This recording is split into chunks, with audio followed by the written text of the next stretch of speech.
Good day, everyone, and welcome to the Cintas Corporation announces fiscal 2025 fourth quarter and full year results conference call.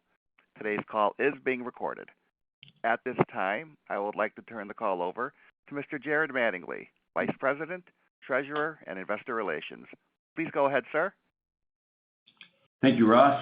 Thank you for joining us. With me are Todd Schneider, President and Chief Executive Officer, Jim Rozakis, Executive Vice President and Chief Operating Officer, and Scott Garula, Executive Vice President and Chief Financial Officer.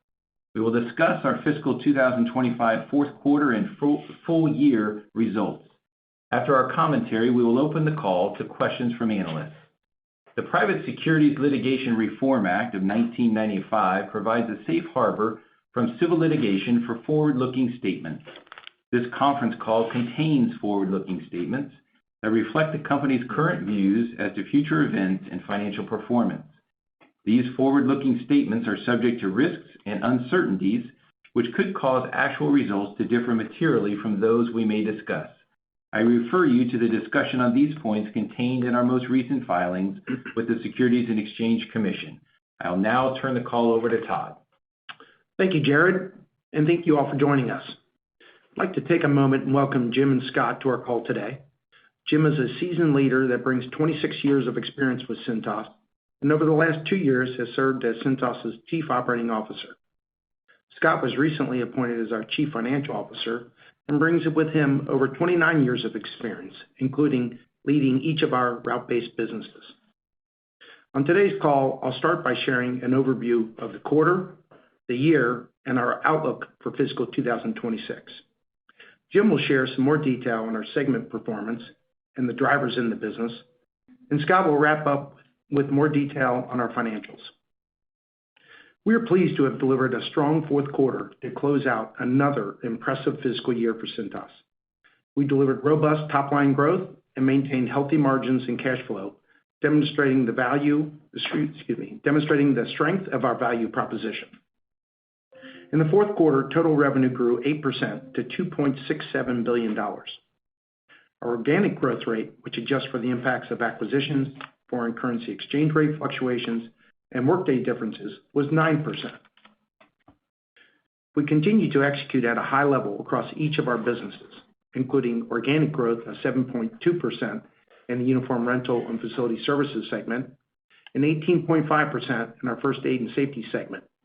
All other, which includes our Fire Protection Services and Uniform Direct Sale, grew organically by 11.1%. Turning to profitability, gross margin for the fourth quarter grew 9.1% over the prior year, from 49.2% to 49.7%. Operating income as a percentage of revenue increased 9.1% over the prior year, and diluted EPS increased 9% to $1.09. We remain confident the strategic investments we've made in the business position us to capitalize on future growth opportunities. Those investments include technology that makes it easier for our employee partners to do their jobs, such as our SAP system and Smart Truck platform, investments in our infrastructure to increase capacity and position our employee partners for success, as well as investments in management trainees and selling resources. For the full year, fiscal 2025 revenue was a record $10.34 billion, an increase of 7.7%. Organic growth was 8% for the year. Our top-line growth continues to underscore the strength of Cintas's value proposition. Operating margins for the full year were 22.8%, an increase of 14.1% and an all-time high compared to our prior year operating margin of 21.6%. Diluted earnings per share of $4.40 grew 16.1% over the prior year. Balanced capital allocation remains a key pillar of our strategy. In the fourth quarter and throughout fiscal 2025, we continue to deploy capital across all of our strategic priorities, including reinvesting in our products, people, and technologies to ensure we are best positioned to deliver value for our customers. Looking ahead to fiscal 26, our financial expectations reflect both the strength of the underlying business and our commitment to disciplined execution. Scott will later touch on the assumptions included in our guidance. We expect our revenue to be in the range of $11 billion to $11.15 billion, a total growth rate of 6.4% to 7.8%. We expect diluted EPS to be in the range of $4.71 to $4.85, a growth rate of 7% to 10.2%. Our fourth quarter and full year 2025 results and 2026 outlook underscore the strength of our business model and our ability to execute in a dynamic environment. Fiscal 2025 now marks 54 years out of the last 56 years that we've grown sales and adjusted EPS.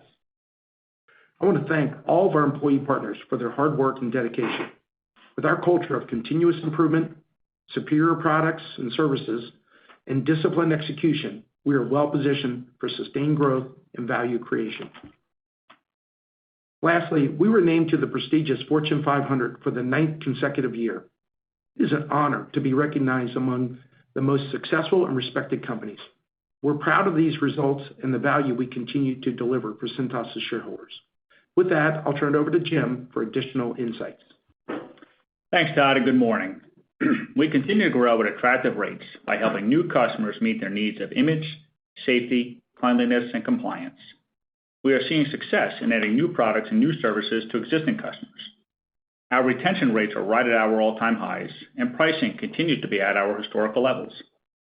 Turning to the fourth quarter organic growth by business, we grew 7.2% for uniform rental and facility services, 18.5% for first aid and safety services, 12.1% for fire protection services, and uniform direct sale was up 9%.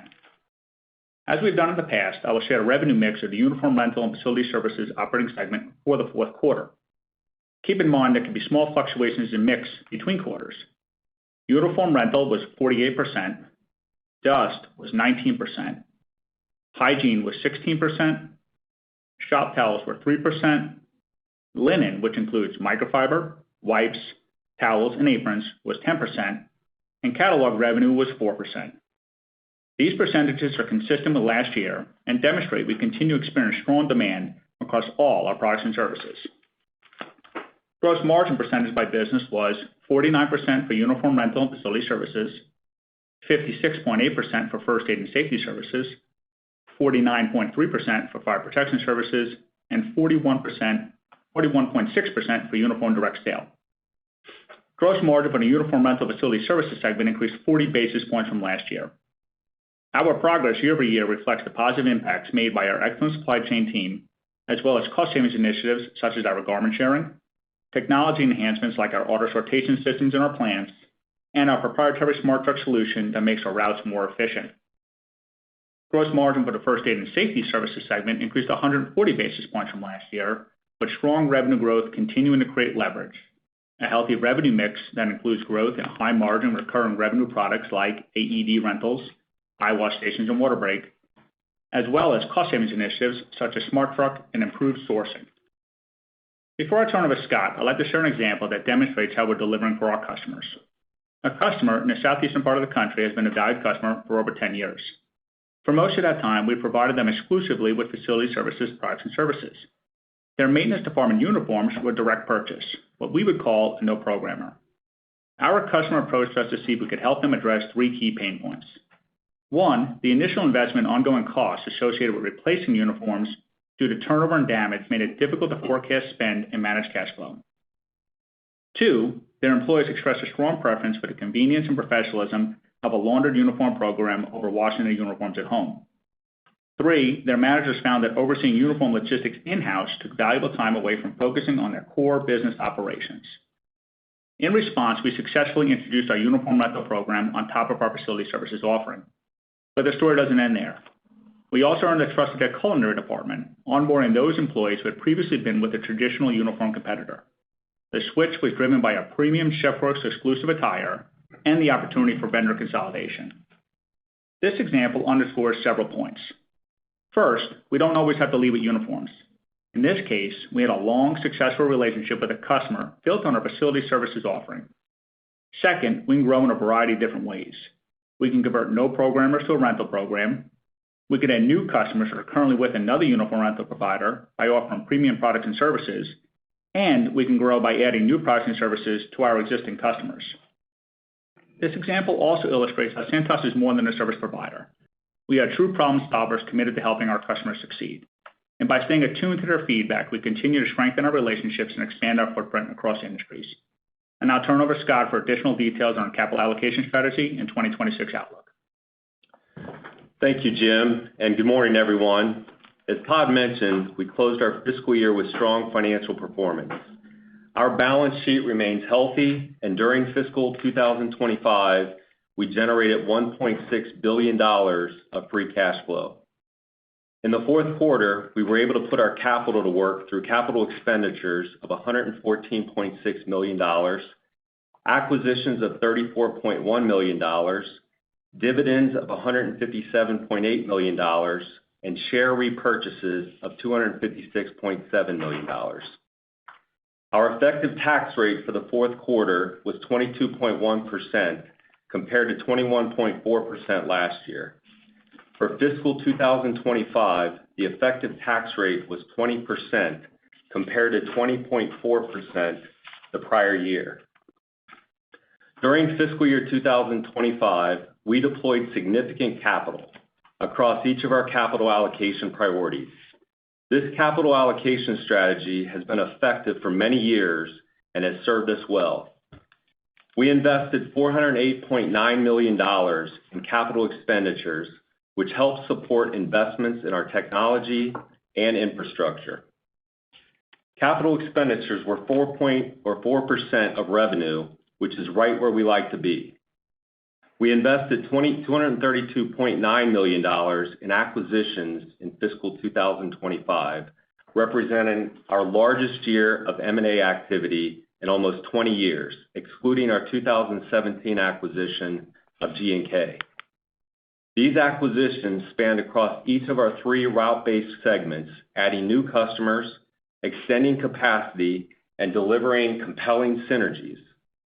By optimizing our existing route structure, we've been able to spend more time with customers while reducing time spent on the road. Acquisitions remain an important lever for growth, enabling us to broaden our offerings and deliver greater value to our stakeholders. Additionally, we returned over $1.5 billion to shareholders through dividends and share buybacks. Almost $612 million in dividend payments marks the 41st consecutive year that we've increased our dividend, which is every year since going public. We also repurchased approximately $935 million of shares during fiscal year 2025. Todd provided our fiscal 2026 outlook at the start of the call, and I'd like to provide some context on a few assumptions underpinning our guidance.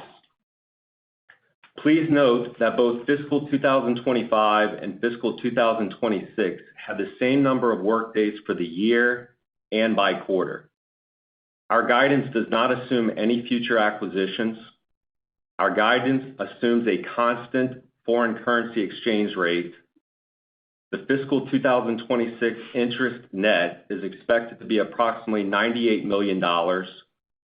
The fiscal 2026 effective tax rate is expected to be 20%, which is the same as fiscal 2025, and our guidance includes no future share buybacks or significant economic disruptions or downturn. With that, I'll turn it back over to Todd for closing remarks. Thank you, Scott.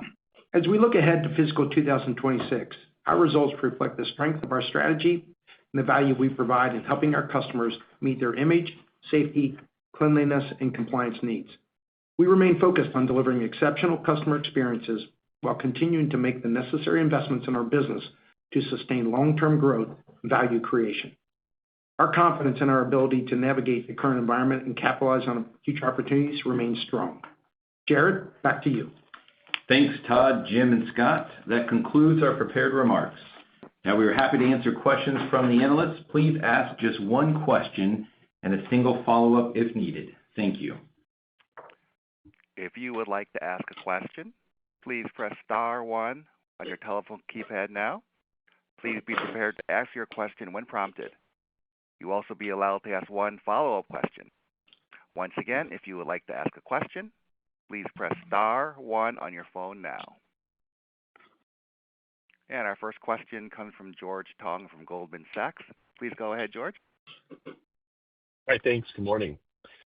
Starting at a high level, can you talk a little bit about what the overall selling environment looks like, including how sales cycles are performing and how client sentiment is trending? Good morning, George. Thanks for the question. I'll start, and Jim, if you want to add any color. No real change to the customer behavior. Sales cycles, new business remains strong. Our retention rates are still at very attractive levels. Add stops, really no significant change there. Clearly there's more uncertainty in the marketplace with tariff trade, tariff/trade taxes, which has a little bit more clarity, and interest rates. But nevertheless, our value proposition continues to resonate, and it resonates in virtually every economic cycle, hence our 54 the last 56 years. And we expect that to continue, and we like the position we're in. Anything else, Jim, on customer behavior that you'd like to contribute? Yeah, I think maybe, Todd, the only color I would add on that is that the customer behavior offers an opportunity for us to add value to our customers. I was recently at an operational visit, and in a routine conversation, one of our employee partners was out at a customer site. And as you can imagine, during traditional rapport building, the customer expressed concern regarding the overall uncertainty in a macro environment. Our employee partner turned out an opportunity to discuss further Cintas products and services, and we found out that we were able to go ahead and save this customer significant money on something as simple as disposable gloves. So there certainly is a degree, as you described, of a little bit of uncertainty. That uncertainty creates opportunity, and the customers are looking for answers, and oftentimes we're able to provide those answers for them. Very helpful. And then my follow-up, you're continuing to see and deliver operating margin expansion from what was 40-50% before to around 25%. Can you talk a bit about what factors may be causing this narrowing rate of margin expansion? Yeah, George. We had another really good profit quarter. We did run 22.4% operating profit for the quarter. That brings us to 35% incrementals for the year, excluding our land sale. I will say last year, Q4 was by far our best profit quarter, so the comparables were certainly tougher. And as you know, running a business isn't linear, but we like where we are. We're right in that sweet spot of 25 to 35% incrementals, and we're investing for the future. And we're doing that because we see the opportunities ahead, and we like what the opportunities look like for us, so we're investing appropriately. Got it. Very helpful. Thank you. Thank you. And our next question comes from Jasper Bibb from Truist Securities. Please go ahead, Jasper. Hey, good morning, guys. I know you don't give quarterly guidance, but just hoping you could give a little bit more color on the cadence of your 26 outlook, as I imagine you're going to have a lot more difficult comps on the incremental margin front in the first half versus the second half. Jasper, thanks for the question. On the revenue side, we just finished a very successful year where we grew 7.7%, which is right where we want to be.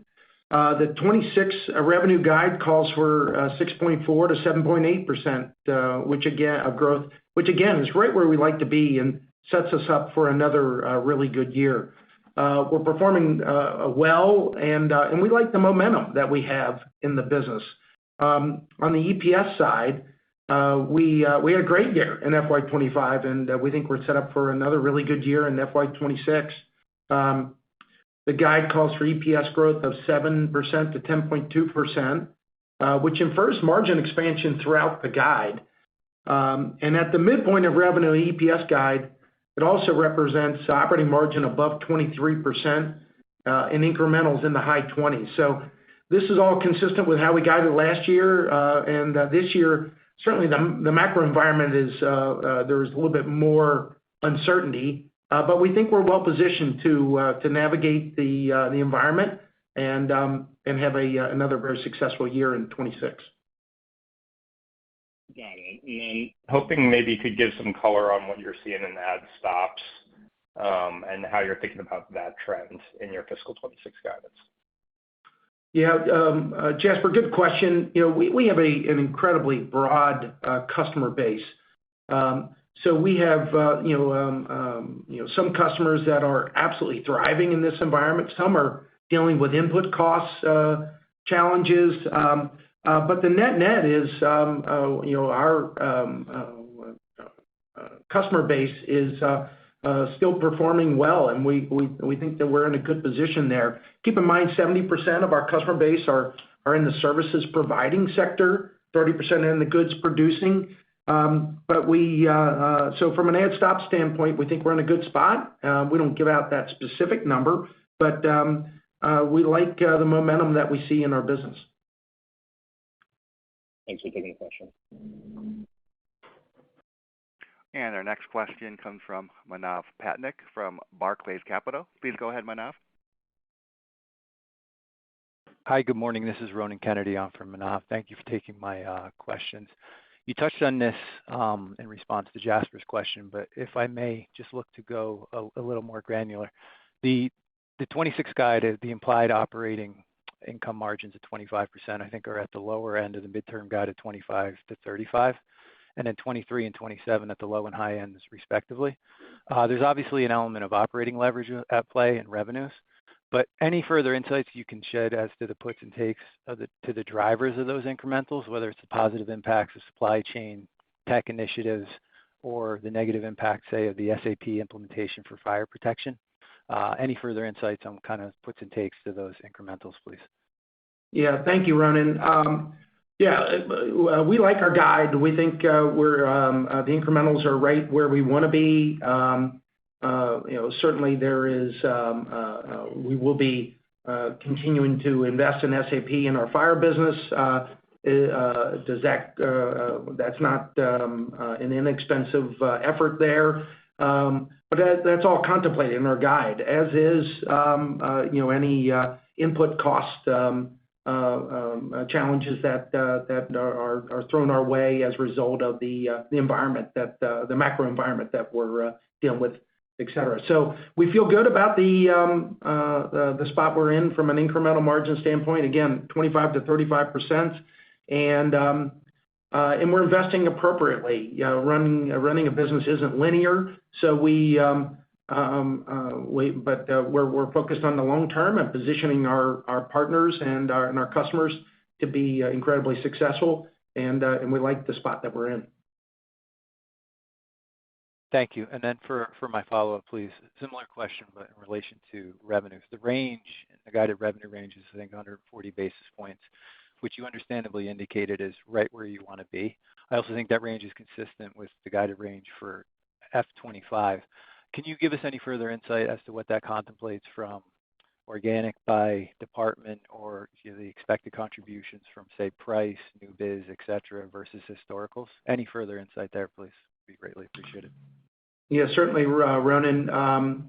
We like our guide on the revenue as well.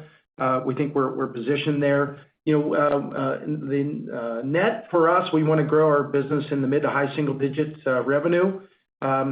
We certainly expect that our rental business will be similar, and our fire and first aid businesses be in the double digit area. And then in our uniform direct sale business, as we've detailed out, we are not trying to grow that as aggressively. Low single digits would be a good way to think about it. But it is a very strategic business because those rather large customers we sell our route-based businesses into as well. So that's kind of how we think about it. Thank you very much. Appreciate it. Thank you. And our next question comes from Tim Mulrooney from William Blair. Please go ahead, Tim. Todd, Jim, Scott, good morning. Good morning, Tim.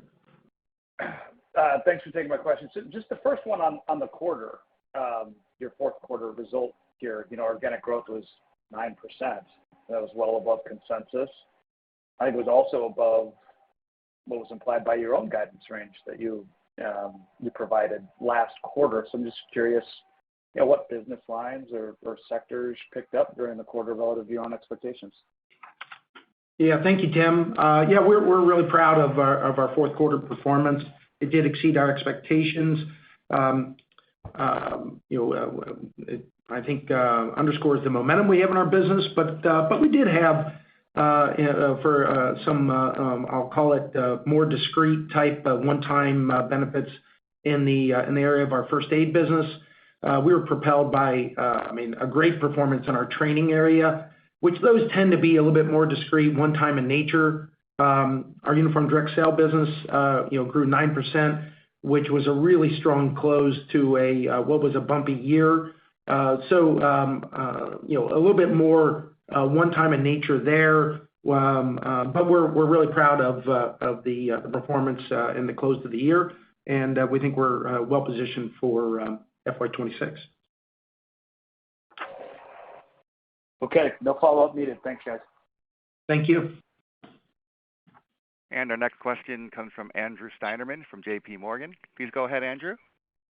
Hi. The quarter ended, 6 weeks ago, and I just wanted to get a sense of how the current quarter started, just, what's already kind of behind us in June and the first couple of weeks of July in terms of revenue growth momentum. Has it, sort of been consistent with the way you finished the quarter? And then I'll just ask my second question also. I just saw, some discussion. I was just wondering if there's any recent changes to your go-to-market strategy, particularly around national accounts. Good morning, Andrew. Thanks for the question. First off, yeah, you're right. I mean, we're because of this being our Q4 call, we are further into our quarter than normal. And the start of the year, it's starting exactly the way we expected, and it's reflected in our guide. So I would say consistent with what we expected for the start of the year. As for our go-to-market strategy, no, that really hasn't changed. Websites change, and we talk about trying to position ourselves appropriately to all of our customers. But we've been in the national account business for 30+ years. I'd say virtually my entire career. And the only thing I would call out is our vertical strategy is obviously has been different over the last 5 to 10 years, and that has performed well. So no other change, no real change in our market strategy. We're constantly reinvesting in our products and services to make them of more value to our customers and to position our employee partners to make it easier to take care of our customers. So there's always refreshes going on, a product here, product there. That's just part of our culture to try to make sure we're positioned to be successful as possible. Sounds right. Thanks. Thank you. And our next question comes from Josh Chan from UBS. Please go ahead, Josh. Hi, good morning, Todd, Jim, Scott, Jared. As you look into your different cost buckets kind of going into 2026, material, labor, your fleet, anything to highlight in terms of the trajectory of cost changes? And maybe on the material side, could you touch on potential tariff impacts and how that could impact kind of the cost? Thank you. Yeah, good morning, Josh. Why don't I just speak a little bit about that subject? We believe we're in a good position to navigate through what is clearly a very dynamic environment with challenges like tariffs and what have you. We think it gives us an opportunity to flex our strength, which is our people and our culture, which in all this is reflected in our guide. We contemplated some additional expense into the guide, but we have some we think some real advantages. First off, we the nature of how we expense our goods in our largest businesses is because we amortize it, it gives us time. It also, you probably noticed on our balance sheet, our inventory is up. So we've anticipated and managed this appropriately. And I'd like to also say that we've navigated this very successfully in the past. The past 5 years, whether it's been inflation or supply chain challenges, our global supply chain has shined and has been a competitive advantage for us in the marketplace. As a reminder, we source products all over the world, so we have great geographic diversity, and we also have 90% or so of our products, we have 2 or more sources. You put that together with our buying power, all that gives us options and leverage. So we think that positions us well. And you put on top of that our corporate culture traits of positive discontent and competitive urgency. It fuels us to look at process improvements and finding ways to extract inefficiencies out of our business so that we can be more efficient. We don't take the approach that, if a tariff is going to raise a cost, then we gotta eat that and pass it along to our customer. It's not how we run our business, and it's not how we've run it in the past, and it's not how we're going to run it in the future. And we think it gives us an opportunity to shine. Josh, if I might add to that, I think Todd did a great job describing the supply chain. He also talked about some of the work we're doing to remove inefficiencies. We have several initiatives ongoing. Some were mentioned in our prepared remarks that are all in play and, again, contemplated in next year's expectations. But garment sharing would be one that I think would be worth highlighting here. We continue to leverage the SAP platform to be able to share goods that we have in inventory across our entire network, and that's been quite effective, and we think we got some room to go on that one. Automating within our plants and deploying auto sortation technology in our plants. We have about 50% of our plants have some degree of auto sortation, and we're in the middle of trying to deploy more of that. In the past, it's been challenging due to our plants being all different shapes and sizes. We believe that we've developed technology to overcome that and limit the disruption. So those are in motion, and we expect those to continue to deploy this year. Todd mentioned operational excellence. Operational excellence is us really maximizing the assets, specifically in our rental business, around the plant. That allows us to continue to defer capital expenditure, and it also allows us to run those plants more efficiently, allowing us to wash fewer loads, consume less energy, less chemistry and water within our facilities. And then maybe last that I would be mentioning would be our Smart Truck initiative that's been ongoing now for several years that allows us to incrementally route our fleets more efficiently, get them more time in front of the customer, but certainly route growth is significantly less than what our revenue growth is, and we're going to continue that in this next fiscal. That's great, Carlo. Yeah, I appreciate the context there. That's really helpful. And then I guess for my follow-up, I think, Scott, you highlighted the M&A spend this past year. Just wonder if you could comment on the prospects of M&A kind of going forward and how the pipeline of the bolt-ons look at the moment. Thank you. Why don't I start a little bit on pipeline, and then Scott can talk about capital allocation. M&A is tough to predict, but it's very important to us. These relationships that we have, we've had for decades, and trying to figure out when a business is going to be interested in selling is, it's not random, but it is certainly tough to predict. We had a great year, and we leveraged those relationships that we've had for decades. But we're in the business of buying really good businesses. And when you buy really good businesses, you get a lot of things, but you get customers and you get employee partners, and are the most important areas. And in certain cases, we get capacity, and if we don't get capacity, we get really good synergy. So we'll continue to work our pipeline But nevertheless, we can't time it, but we're highly active so that when somebody is interested, we're well positioned for that. Scott, if you want to talk a little bit about capital allocation. Yeah, thanks, Todd. As I mentioned in our prepared remarks, our approach to a balanced capital allocation strategy has served us well for many years.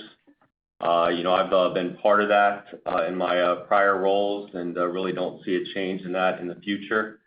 And continue not only to invest in M&A activity, we'll continue to reinvest back in the business via capital expenditures and continue to invest in both dividends and be opportunistic with share buybacks. Great. Thank you for your time, and congrats on a good quarter. Thank you. Thank you.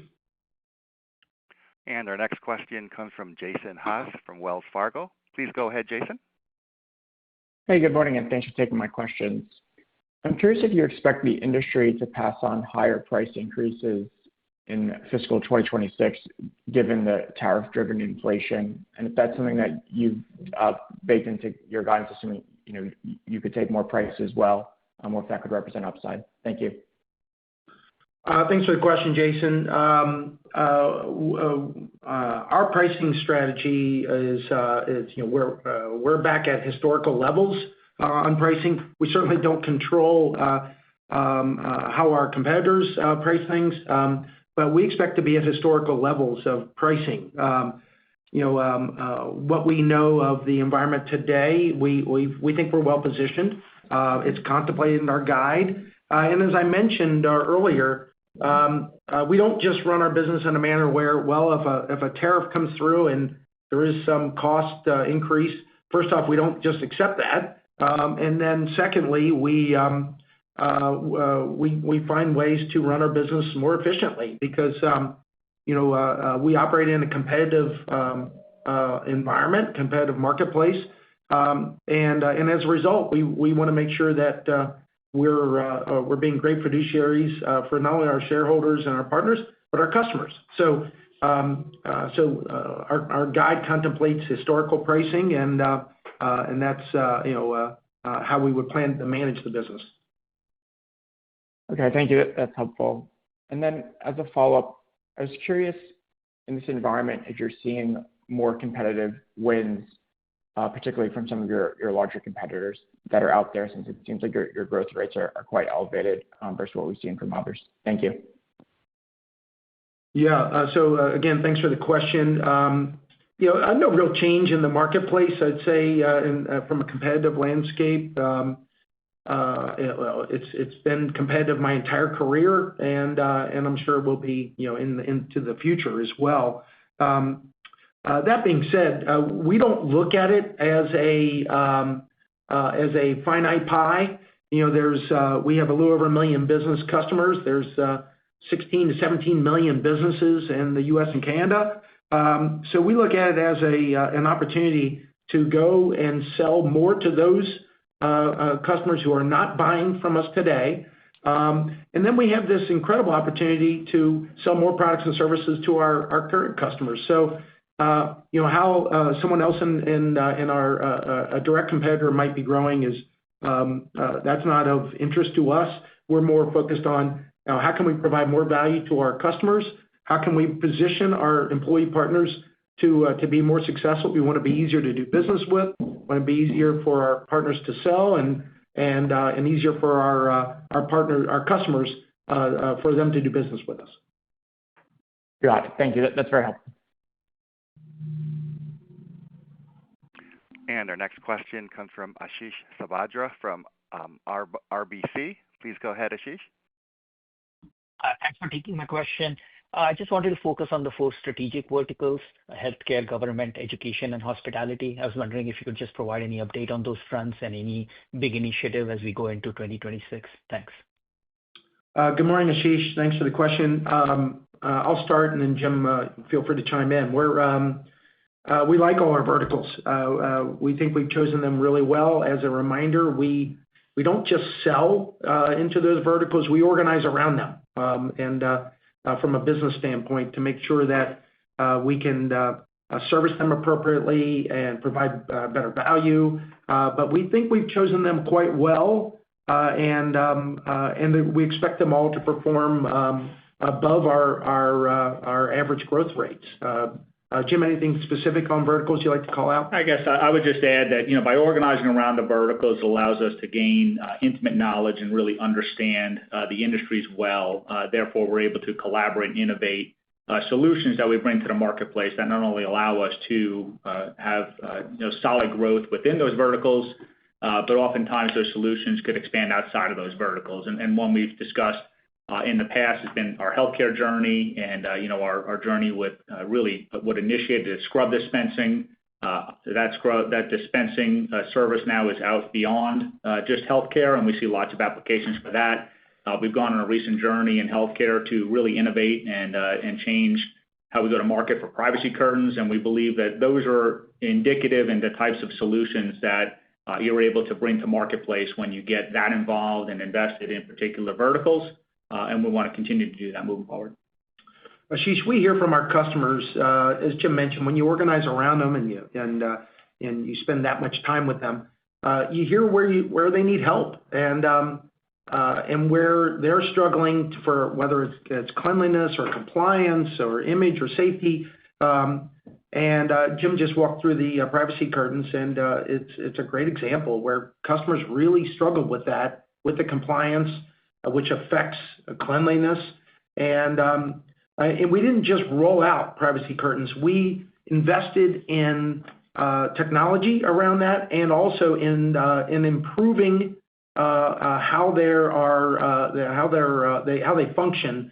And as a result of that, we have patents around that, and we've got a lot of customers that have been really excited and happy about what we're doing there. That's great color. And maybe just on the follow-up, we've seen some material acceleration in the first aid business. It seems like based on the prepared remark that it was broad-based across products, but I was just curious if there is incremental traction that you're getting for certain products or just improving penetration. Any color there will be helpful. Thanks.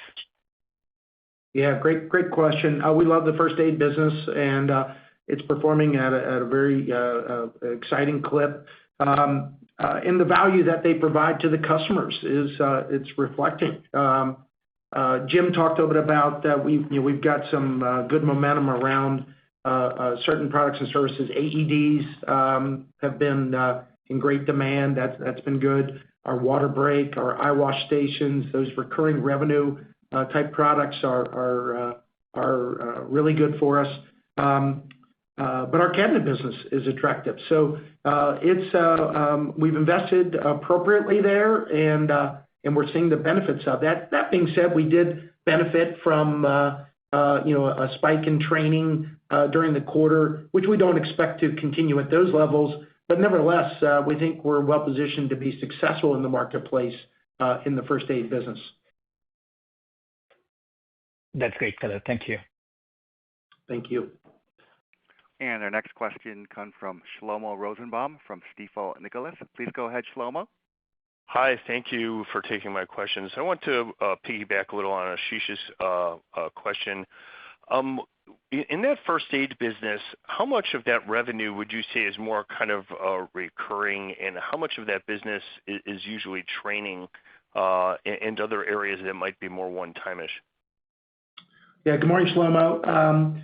We don't give out the exact percentages as far as revenue that's recurring versus more on consumption. But nevertheless, we're constantly reinvesting in that business to try to come up with products and services that are of real value to the customers, and we're seeing the benefits there. So that's part of our culture, is that reinvestment, and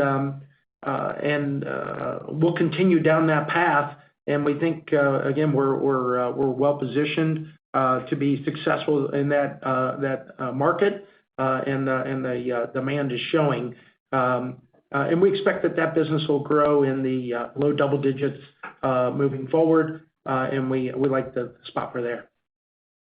Okay, thank you. And just for the follow-up, could you comment a little on the spike up in uniform sales? Is that, and usually I know you expect it to grow in the low single digits, and was there something that will carry forward into the next quarter or two, or was it really just kind of a one-quarter kind of fulfillment of something?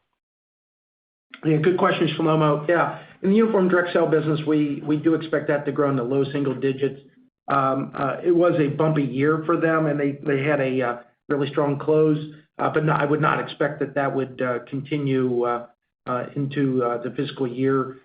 We plan for that business to grow in the low single digits, and because of the nature of it with rollouts, it can be a little bit of lumpiness to that.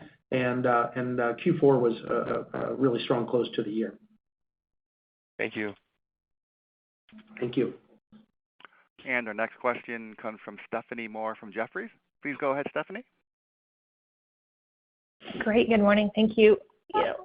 I was hoping you could talk a little bit about some of your end market exposure, if you're seeing any kind of weakness or strength in particular end markets. Maybe the manufacturing sector, for example, has been kind of weak across the board here in the U.S., but any areas of weakness or areas of strength that you could call out? Thank you. Yeah. Good morning, Stephanie. In general, again, we have an incredibly broad customer base, whether it's by business type, NAICS code, and also geographically. So no real weakness that we're seeing whatsoever in the marketplace. Certainly the goods producing customers have been under more pressure the last few years. The services providing customers are trying to fulfill demand. So the net of it is no real weakness that we're seeing there. We would be encouraged to see more production coming back into the U.S. From the goods producing sector, and we're hoping for more certainty as far as what the trade looks like, which will allow business people to invest appropriately, and we are hopeful that will come here in the near future. Got it. And then really just any kind of, I guess just one follow-up here. As you think about your M&A opportunity, obviously you've given some color today on kind of your continued focus on M&A, but are there any areas that you would look at expanding an M&A outside of kind of the core uniform area? Yeah, thanks for the question, Stephanie. First off, we're acquisitive in each of our route-based businesses, and that's a key component of our strategy. We love when we make an acquisition. I talked about synergies, and I talked about capacity, but it does give us an opportunity to go to those customers with a broader breadth of products and services that we can help them with. So that's an important function. But yeah, we're acquisitive in each of our route-based businesses, and we're always, various people bring us opportunities outside of those, and we don't need to. We don't need to go outside of those. The opportunity in our business is significant. As I mentioned, a little over 1 million business customers, whether 16, 17 million businesses in U.S. and Canada. So the opportunity looking forward is very encouraging, and we're staying disciplined while being aware of opportunities that are out there. But all three route-based businesses are we're trying to make deals. Thank you. Appreciate it. Yes, ma'am. Thank you.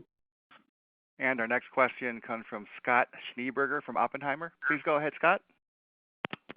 Thanks very much. Todd, I believe you mentioned progress relating to Smart Truck and improved sourcing.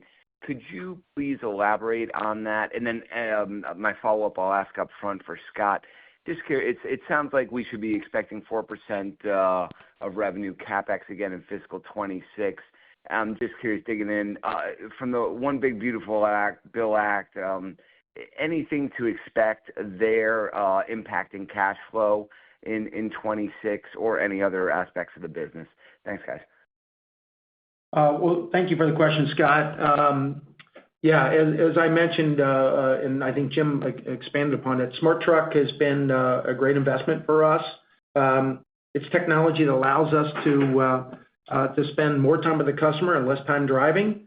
And as we like to say around here, we don't generate any revenue when the wheels are turning. We only generate revenue when the wheels stop.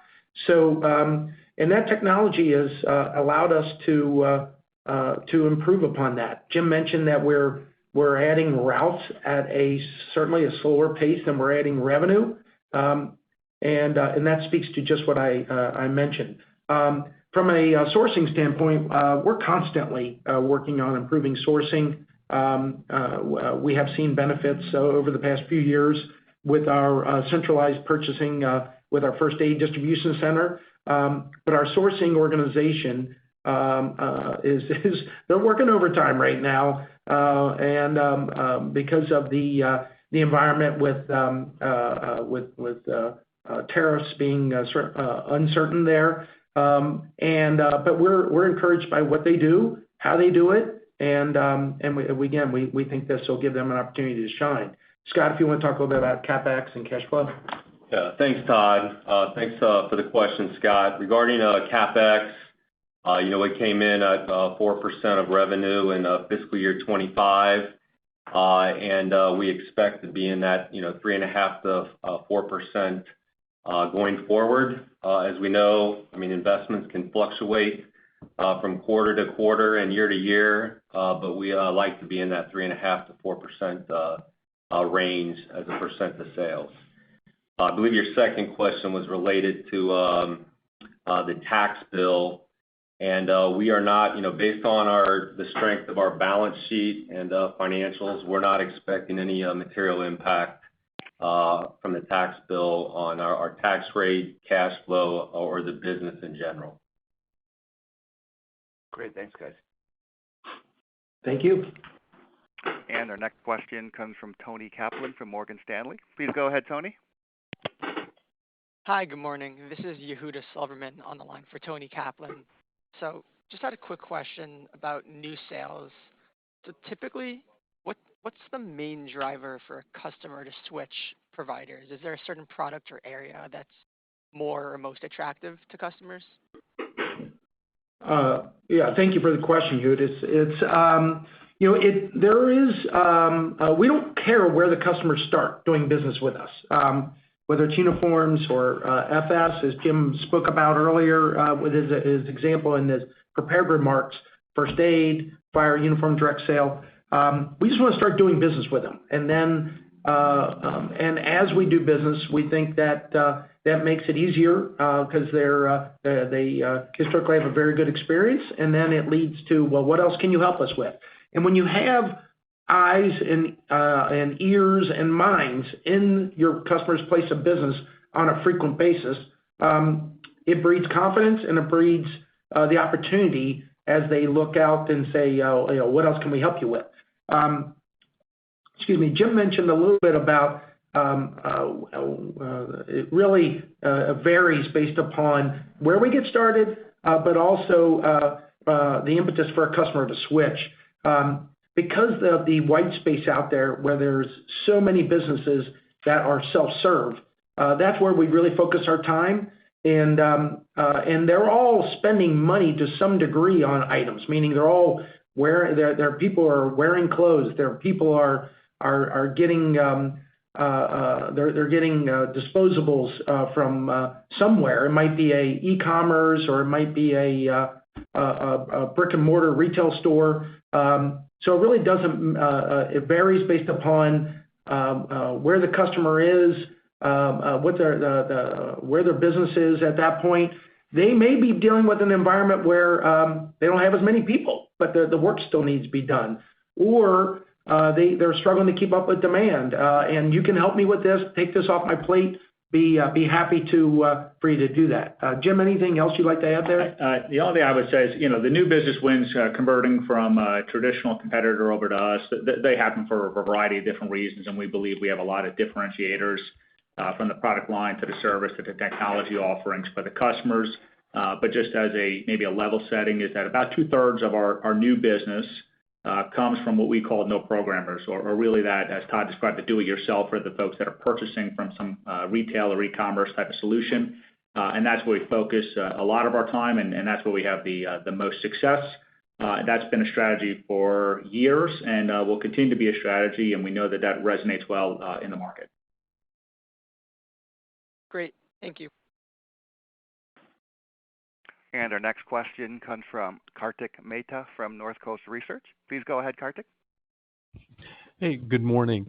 Todd, maybe on the first aid business, and I know that you're able to get pricing on the uniform side just because of the service level you're providing. And I'm wondering, as you look at the first aid business and that double-digit growth, what component is price? And, what's your ability to get price increases? Good morning, Kartik. Great question. The first aid business is, from a pricing strategy, is